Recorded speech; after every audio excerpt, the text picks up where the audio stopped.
A lot of Native American mounds like this throughout Florida were raised for soil and used for building private residences. So there's been a lot of destruction of what amounts to what we have left of Native American art and architecture.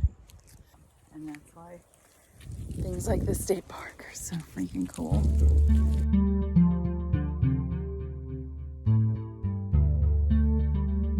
Hello everybody, I'm Becky, and there is a blue tag hanging from my rearview mirror, which means one thing.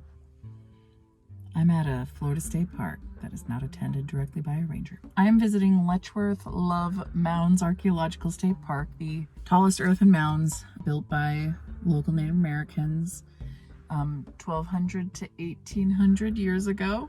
Just reading straight from the book. And I am recommitting to completing my mission of visiting every single state park in the state of Florida. There are 175. I started visiting state parks when I lived in my minivan a few years ago, and it quickly became the thing that I did. Basically, I spent my time visiting state parks, checking them off of this wonderful, awesome Florida State Parks passport that's printed and sold by the park system.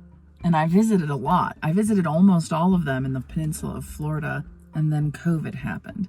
And I ended up needing to move to sticks and bricks and blah, blah, blah. You can just watch my videos for that. Ever since then, life happened, and now I really want to get back on this goal. And I'm only working part-time, so I have like 4-day weekends.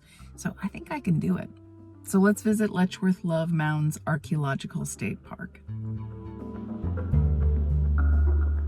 Okay, well, I didn't expect this. It's been so long since I've visited a new state park intentionally like this, and I'm blown away by how happy I am. I'm definitely about to be on my period. But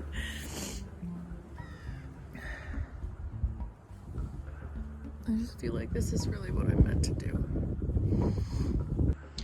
If you were to travel back in time over 1100 years to the peak period of the Weeden Island civilization, you would witness the construction of one of the greatest feats of American Indian architecture in the region now known as Florida. The Weeden Island culture, please touch, yes, I will,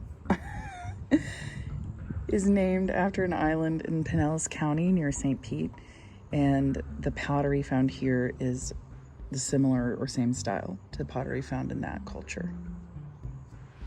Many believe that the Great Mound was built within one generation under the leadership of a religious leader. While the exact details are yet to be discovered, the construction of the Great Mound required extensive planning and organization. Members of the community carried dirt in baskets weighing 20 to 230 pounds each. Whoa, how great is this interpretation with the history of architecture on a world scale, superimposed with the history of architecture on a Florida scale. Pre-contact and post-contact. Boy, this is one of the coolest. These mound state parks are some of the coolest state parks ever. They also always have awesome interpretation. So, like, thank you to the Parks Department for investing in this level of interpretation here. This place is so freaking cool.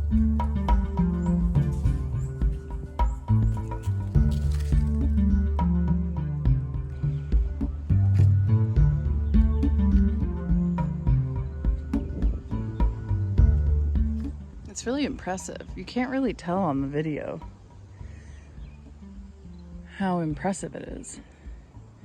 And so clearly the work of human work. Whoa. This is by far the largest green anola I've ever seen. Look at you, and you're brave too. You're a badass.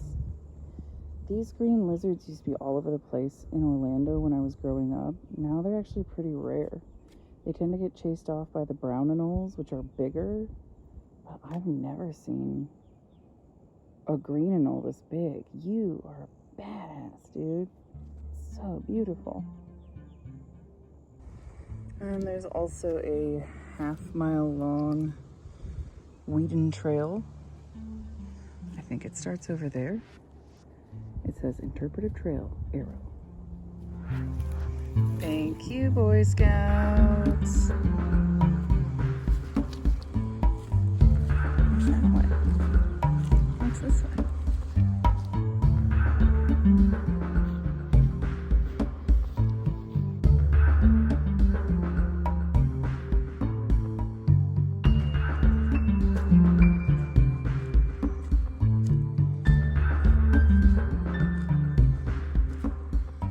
Well, that's that. Just a little half-mile trail with 2 additional small mounds on them, which are mown grass. This place is pretty remarkable and completely empty on a Monday, late morning, afternoon. Super chill. There are bathrooms. Come to any archaeological state park, but come to Letchworth-Love Mounds Archaeological State Park. I recommend it, especially for the interpretation.